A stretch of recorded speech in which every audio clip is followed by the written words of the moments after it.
So the next type of expressions that you might come across will be x plus 1 by x type of questions or reciprocal ratio type questions. So we have seen the function x plus 1 by x in the topic of functions. So this is a very special function. F of x is equal to x plus 1 by x. So if you try to draw the graph of this function, it looks something like this. When x is equal to 0, x plus 1 by x is going to infinity, right? So in the neighborhood of 0, this expression goes to plus infinity on the positive side of 0 and minus infinity on the negative side of 0. And exactly at x is equal to 1, the expression becomes equal to 2. And after x is equal to 1, the expression becomes greater than 2. So the graph looks something like this on the positive side, and on the negative side, when x is equal to minus 1, y will be equal to minus 2, and again it comes back. So this will be how the graph of f of x is equal to x plus 1 by x, like x plus 1 by x look like. So this can be analyzed by f dash of x is equal to 1 minus 1 by x square if you differentiate this. So if the differentiation is equal to 0, you get x is equal to plus or minus 1. That means this function will have either a maxima or a minima at x is equal to plus 1 or minus 1.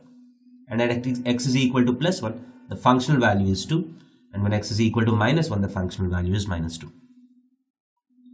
Now, so once you have this graph, what you need to understand is x plus 1 by x will always be greater than or equal to 2 if x is positive, and x plus 1 by x is always less than or equal to minus 2 if x is negative. So if x is positive, the expression is always greater than or equal to 2. If x is negative, the expression is always less than or equal to minus 2.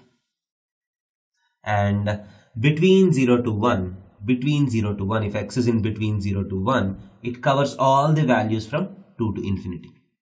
If x is going from 1 to infinity, it covers all the values from 2 to infinity. So if you want to cover all the values from 2 to infinity, so you have to have the variation of x as either between 0 to 1 or between 1 to infinity. So if you take some interval between 0 to 1 and 1 to infinity like this, you won't cover all the values between 2 and infinity. So depending on where x is, you have to analyze the values of y that it covers. So now let us use this concept in trigonometry. So for example, if you take f of theta as sine theta plus cosecant theta, so you're asked to find the maximum and minimum values of this expression. So how do we analyze this? So you can see sine theta, and you can see that cosecant theta is the reciprocal of sine theta. So that should trigger you that it is of type 3. So there is nothing but sine theta plus 1 by sine theta, right? So now sine theta goes from minus 1 to plus 1. So sine theta takes values between 0, minus 1 to plus 1. And you're looking at x plus 1 by x. So if you take sine theta as x, so this is of the form x plus 1 by x, where x goes from minus 1 to plus 1. So as x goes from minus 1 to plus 1, what are the values of y that are being covered? So you can go to the graph of x plus 1 by x. So it looks something like this. So this is 1 and this is minus 1. And this is minus 2 and this is plus 2. So if x goes from 0 to 1, all the values from 2 to infinity are covered. And between 0 and minus 1, all the values from minus 2 to minus infinity are covered. So sine theta plus cosecant theta takes the values close to infinity on the positive side, union minus infinity to minus 2 on the negative side. So minus infinity to minus 2 on the negative side, 2 to infinity on the positive side. So this will be the range of this function, of this expression. So obviously, you don't have a maximum and minimum value for this. It goes to plus infinity and minus infinity, but this does not lie between minus 2 and plus 2. So that's what you need to understand about this expression. So let us take another example where you might tend to go wrong. So find the minimum value of sine theta plus cosecant theta whole square plus cos theta plus secant theta whole square. So if you look carefully at this expression, it looks like it is of the form x plus 1 by x type, because sine theta, cosecant is 1 by sine theta, cos theta plus 1 by cos theta whole square. So what you might tend to do wrong is sine theta plus 1 by sine theta is of the form x plus 1 by x. We know that this is always either greater than or equal to 2 or less than or equal to minus 2b, depending on whether sine theta is positive or negative. Depending on whether sine theta is positive or negative. Now if you square this, sine theta plus 1 by sine theta whole square will always be greater than or equal to 4. Similarly, cos theta plus secant theta. Cos theta plus secant theta is nothing but cos theta plus 1 by cos theta.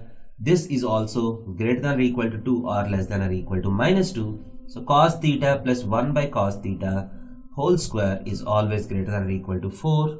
So this is also greater than or equal to 4. This is also greater than or equal to 4. So effectively if you sum this, so it should be greater than or equal to 8. So if you do that and say that the minimum value of this expression is 8, you might be wrong, because sine theta plus 1 by sine theta will take the value of 2 when sine theta is equal to 1. Cos theta plus 1 by cos theta takes the value of 2 when cos theta is equal to 1. So will sine theta and cos theta be simultaneously equal to 1? No. So they won't be simultaneously equal to 1. Hence, these two are not having their minimum value at the same value of theta.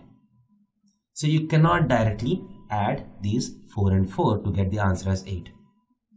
So if you cannot do that, what else can be done? So let us look at that.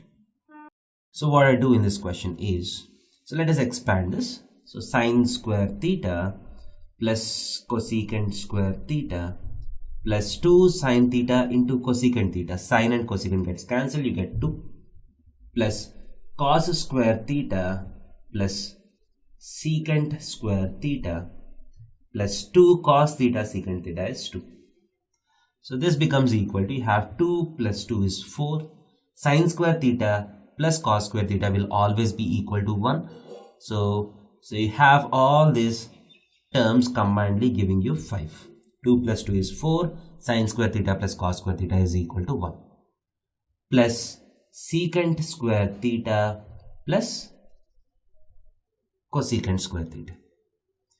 But secant square theta and cosecant square theta are not reciprocals to one another. I cannot use this type. So what I do is 5 plus secant square theta is 1 plus tan square theta. 1 plus tan square theta, and cosecant square theta is 1 plus cot square theta. What is the simplification that I get now? Tan and cot are reciprocals to one another. I can go forward.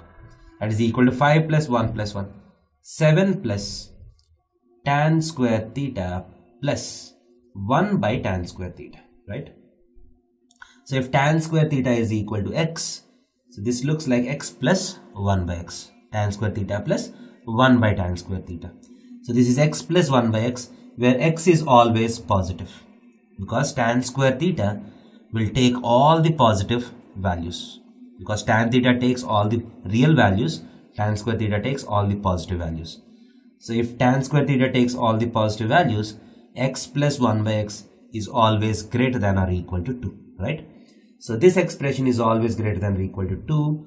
So 7 plus this expression is always greater than or equal to 9. So the minimum value of this expression is not 8, it is 9. 9 will be the answer to this question. So I hope you have understood the analysis of this question. So don't just arbitrarily apply the formula x plus 1 by x. So whenever you have dependency, so you need to be careful and simplify the question and apply this only when it is applicable.